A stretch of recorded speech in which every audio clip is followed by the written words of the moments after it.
இந்த 5 பழக்கங்களை விட்டு தொலையுங்கள். வாழ்வில் வெற்றி நிச்சயம். சாணக்கிய நீதி சொல்வது என்ன? சாணக்கியர் இந்தியாவில் வாழ்ந்த ஒரு சிறந்த அரசியல்வாதி மற்றும் ராஜதந்திரி ஆவார். இவர் அரசியல் மற்றும் பொருளாதாரம் ஆகியவற்றில் ஆழ்ந்த அறிவை கொண்டவர். பலரும் வாழ்க்கையில் சாணக்கியரின் நெறிமுறைகளை பின்பற்றுகின்றனர். அப்படி சாணக்கியர் கூற்றுப்படி வாழ்க்கையில் வெற்றி அடைய எதையெல்லாம் தவிர்க்க வேண்டும் என்பதை தெரிந்து கொள்ளலாம் வாங்க. பொதுவாகவே நமது வாழ்க்கையில் நிதி நிலையிலோ கனவிலோ லட்சியத்திலோ வெற்றியடைந்து வாழ்க்கையில் முன்னேறி நல்ல நிலையை அடைய வேண்டும் என்பதே பலரின் ஆசையாக இருக்கும். ஆனால் அனைவராலும் வெற்றியை அடைந்துவிட முடியாது. அதற்கு காரணம் சில செயல்களை நாம் தொடர்ந்து செய்வதுதான். அப்படி சாணக்கியர் கூற்றுப்படி நாம் தவிர்க்க வேண்டிய சில விஷயங்கள் என்ன என்பதை தெரிந்து கொள்ளலாம் வாங்க. சோம்பல். வாழ்க்கையில் சோம்பல் என்பது பெரிய வியாதி என்றே சொல்லலாம். இதை தவிர்ப்பதே முதன்மையான ஒன்றாகும். பெரிய இலக்குகளையும் சோம்பல் சிறிதாக்கிவிடும்.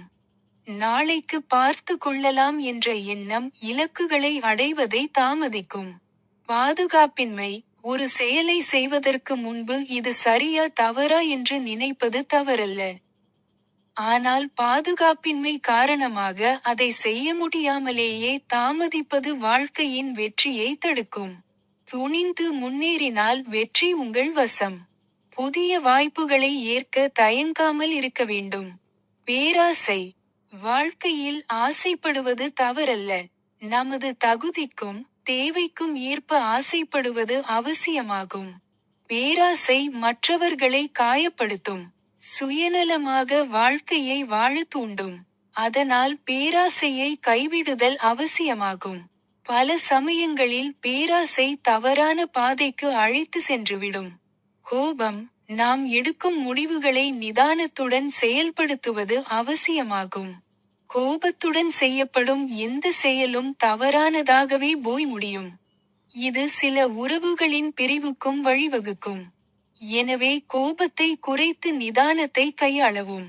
ஆணவம். பிறரிடம் ஏதேனும் புதிய விஷயங்களை கற்றுக்கொள்வதில் எந்த தயக்கமும் காட்டக்கூடாது.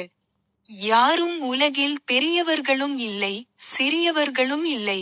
யாரிடம் கற்றுக்கொண்டாலும் வாழ்க்கையில் வெற்றி கனியை சுவைக்கலாம். எனவே ஆணவத்தை தடுத்து மகிழ்ச்சியாக வாழ்வது அவசியமாகும்.